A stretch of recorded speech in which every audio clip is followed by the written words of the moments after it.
안녕하세요. 지난 시간 청소년의 인지적 발달에 대해서 같이 공부해 보았는데요. 자, 눈에 보이지 않는 사물의 개념을 이해하는 청소년기의 지적 발달의 특징은 무엇에 해당할까요?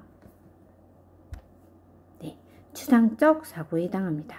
선생님이 예시로 사랑이나 우정에 관련된 그런 눈에 보이지 않는 사물의 개념, 이런 현상들을 이해할 수 있는 지적인 능력이 더 많이 발달하게 된다라고 이야기를 했었죠. 우리 지금 청소년의 발달에 대해서 배우고 있는데요. 우리 신체적인 발달, 그리고 인지적인 발달, 정서사회적 발달, 자아정체감의 형성, 이렇게 크게 네 부분을 같이 공부하고 있습니다. 자, 이번 시간에는 청소년의 인지적인 발달 중에서 도덕성의 발달과 자기중심적 사고라는 부분을 같이 공부해 보겠습니다. 교과서 19페이지 펼쳐주세요.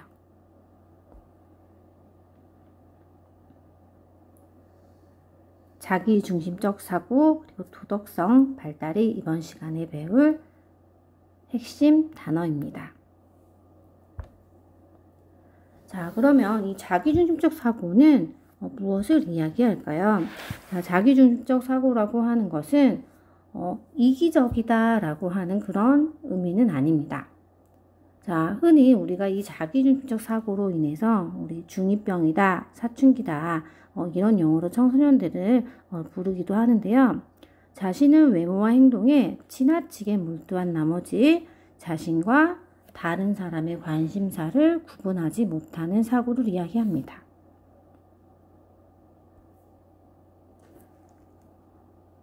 자, 무대 위에 BTS 방탄소년단이 올라가 있는데요. 수많은 관객들이 있습니다. 수많은 관중들이 무대 위에 있는 BTS를 보고 있죠. 자, 이렇게 무대 위에 서 있을 때 기분은 어떨까요? 모든 사람들이 다 나를 주목하고 있고 쳐다보고 있다라고 생각을 하겠죠. 자, 청소년기에도 이런 사고의 특징이 나타나는데요. 자, 우리는 청소년기에 나타나는 자기중심적 사고의 특징 중 하나인 상상의 관중에 대해서 공부를 해보려고 합니다. 자신의 관심이 초점이 된다고 생각을 하는 사고로서 자신이 무대 위에 서 있는 주인공이면서 다른 사람은 자신을 구경하는 관중이라고 생각합니다. 자, 그래서 관중을 지나치게 의식하면서 나의 행동을 하게 되죠. 자, 그런데 이 관중은 실제로 우리가 존재하는 관중이 아니라 어디에서만, 나의 상상 속에서만 존재하는 관중입니다. 그래서 우리는 상상의 관중이라고 부릅니다. 나는 너무너무 예쁜 것 같아. 복도를 지나가다가 누가 날 쳐다봤는데 내가 정말 예뻐서 나를 쳐다보는 것만 같아. 모두 나만 쳐다보네? 내가 너무 멋있나 봐. 이렇게 자기중심적 사고 중에서 상상적 관중이 지나치게 되면 왕자병이나 공주병에 걸리기도 쉽습니다. 자, 우리 친구들은 이렇게 상상적 관중에 해당하는 그런 생각들을 해본 적이 있었는지 모르겠습니다. 아무래도 청소년기에는 급격한 신체적인 변화를 겪게 되다 보니까 자기 스스로의 신체나 다른 부분에 대해서 관심을 많이 갖게 되고 아무래도 자연스럽게 거울도 많이 보게 되고 자신의 외모에 지나치게 몰두한 나머지 아마 이런 현상이 나타나지 않을까 싶습니다.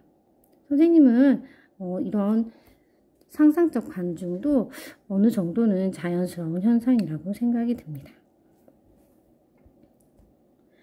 자, 두 번째 자기중심적 사고의 특징은요, 개인적 우화입니다. 자, 우화라고 하는 말은 우리 들어봤었을 거예요. 아마 이솝우화, 재미있는 이야기를 이솝우화라고 하는데요. 자, 이 우화는 앞에 개인적이라는 말이 붙어 있는데 청소년기에 나타나는 자기중심적 사고의 특징 중에 하나입니다. 자신의 감정과 사고는 특별하면서 나는 너무 독특하고 또 나의 경험은 소중한 것이기 때문에 다른 사람들은 나를 이해하기 어렵다고 생각하는 그런 사고입니다. 자, 어떤 것들이 있냐면요. 내가 특별하기 때문에 나는 마치 영화 속의 주인공이 된 것처럼 어떤 행동을 해도, 그러니까 다른 사람은 안 되지만 나는 이런 행동을 해도 괜찮다라고 믿는 것입니다. 자, 이러한 사고의 특징을 개인적인 우화라고 합니다.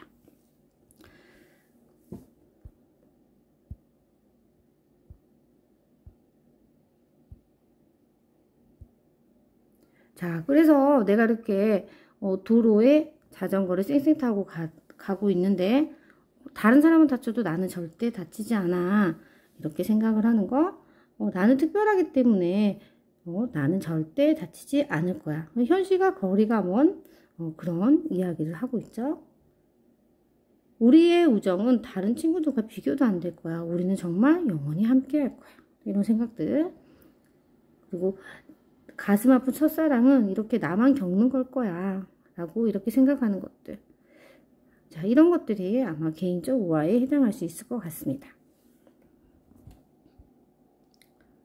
자, 높은 곳에 뛰어내려도 난 다치지 않을 거야, 이런 생각들도 개인적인 우화에 해당이 되겠죠.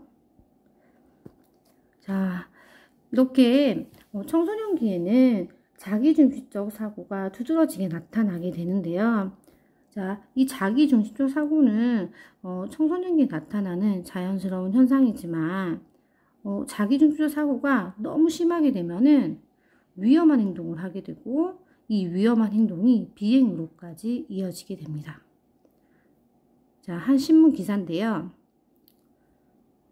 중학교 청소년 3명이서 차를 훔치고 이 차량을 가지고 무면허로 운전을 하다가 다른 사람을 치여서 숨지게 한 사건이 발생했습니다.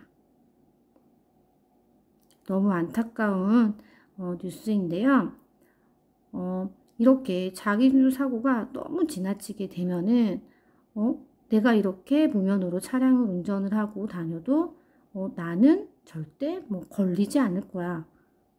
경찰에게 걸리지 않을 거야. 그리고 아무도 모를 거야. 그러면서 나는 너무너무 특별하고 다치거나 죽지 않을 거라고 스스로 생각하는 이런 개인적인 우화의 특징이 잘 나타나고 있는 어떤 그런 내용이죠. 자, 이처럼 우리 청소년기 자기중심 사고는 너무 심하면 이렇게 위험한 행동, 이기적인 행동, 그리고 사회생활의 적응을 낮추는 그런 특징을 나타냅니다. 자, 그러면 우리는 이렇게 청소년기에만 나타나는 자기중심적 사고를 극복하고 점점 이 자기중심 사고를 없애는 것이 좋은 방법이겠죠. 자, 이 자기중심적 사고를 극복하는 방법은요, 다른 사람과의 대화를 통해서 극복할 수 있습니다.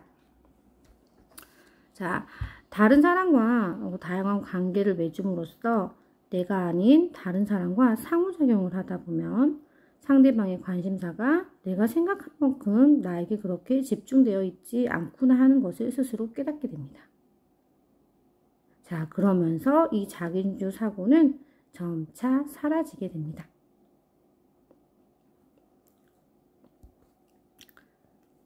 자, 이제 여러분들 교과서 19페이지 상단에 보면 청소년기의 도덕성 발달이 나와 있는데요. 도덕성 발달의 특징 같이 공부해 보겠습니다. 자, 청소년기에는 지적 능력이 발달을 하면서 도덕성도 아주 높은 수준으로 발달을 하게 되는데요. 자, 우리 청소년기 도덕성 발달을 공부하기 전에 이 도덕성 발달에 대해서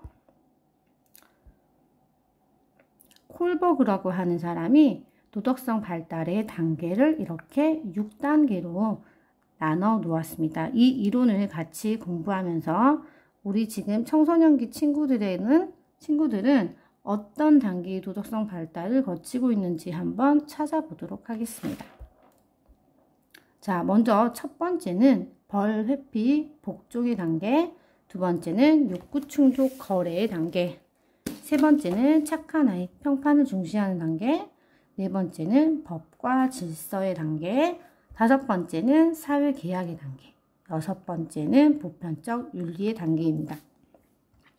자, 각각의 단계들은 선생님 좀 알기 쉽게 만화로 이렇게 준비를 해봤는데 같이 봐보도록 하겠습니다. 먼저 1단계입니다. 자, 1단계 도덕성 발달입니다.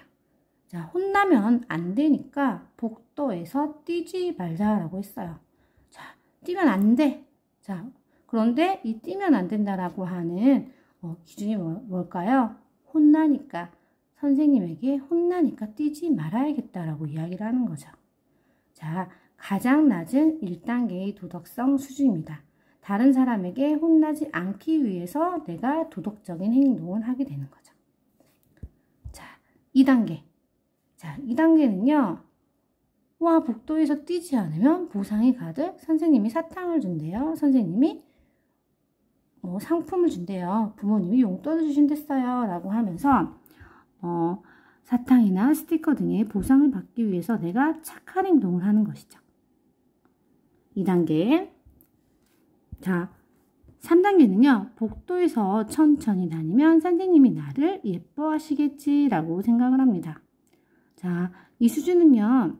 내가 다른 사람을 이제 기쁘게 하고 칭찬을 받기 위해서 착한 행동을 하게 되는 단계이죠. 3단계는 타인의 시선을 의식하는 단계입니다. 복도에서 뛰지 않는 건 우리가 지켜야 하는 규칙이야 라고 이야기하네요. 자, 이처럼 우리가 이 규칙이라고 하는 의미를 알고 규칙이나 질서는 당연히 지켜야 되는 거라고 생각하면서 내가 바른 행동을 하게 되는 단계이죠. 4단계는 규칙 준수의 단계입니다. 복도에서 뛰면 다른 친구들에게 피해를 주겠지. 자, 복도에서 뛰면 다른 친구들에게 피해를 주기 때문에 다른 사람의 입장을 생각하고 내가 착한 행동을 하게 되는 단계입니다. 이 단계는 5단계 타인 배려의 단계입니다. 자, 6단계는요. 양심에 따라서 행동하는 단계인데요. 가장 높은 도덕성의 수준입니다. 그래서 인간의 존엄성이나 생명을 가장 중요하게 여기면서 모든 것을 바치는 그런 단계입니다. 실내에서 뛰지 않는 게 당연하지만 내 친구의 생명이 위독하니 친구를 위해 뛰어가서 내가 친구를 살려주겠어 라고 하는 그런 아주 높은 수준의 도덕성 단계입니다. 우리 보통 성인 군자의 단계라고도 다른 말로 부르기도 합니다. 자, 1단계부터 6단계까지 도덕성 수준을 한번 살펴보았는데요.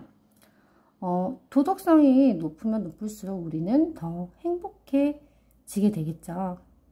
우리 청소년기의 도덕성 수준은 여러분들 지금 어디까지 와 있을까요?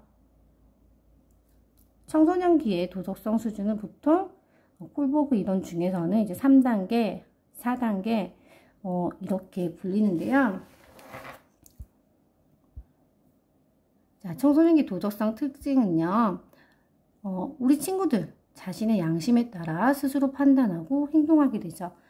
초등학교 때 저학년 때만 하더라도 내가 사탕이나 스티커 등의 보상을 받기 위해서 그리고 선생님한테 혼나면 안 되니까 그런 도덕적인 행동을 하는 어떤 기준이 되었다라고 한다면 지금은 이제 자신의 양심에 따라서 스스로 판단하고 행동할 수 있게 되고요. 또 행동의 결과보다는 의도와 과정을 더 중요시하게 생각하면서 도덕성의 수준이 발달할 수 있게 됩니다. 자, 그리고 규칙이나 법률도 상황에 따라서 달라질 수 있다는 어떤 그런 융통성을 발휘하게 되는 것이죠. 자, 도덕성을 이렇게 향상시키기 위해서는 우리 청소년기에 자기중심적 사고를 어느 정도 극복을 하고 다른 사람의 입장과 생각을 이해하면서 나의 양심과 그리고 나의 또 의지에 따라서 책임감 있게 행동하려고 노력을 해야 합니다.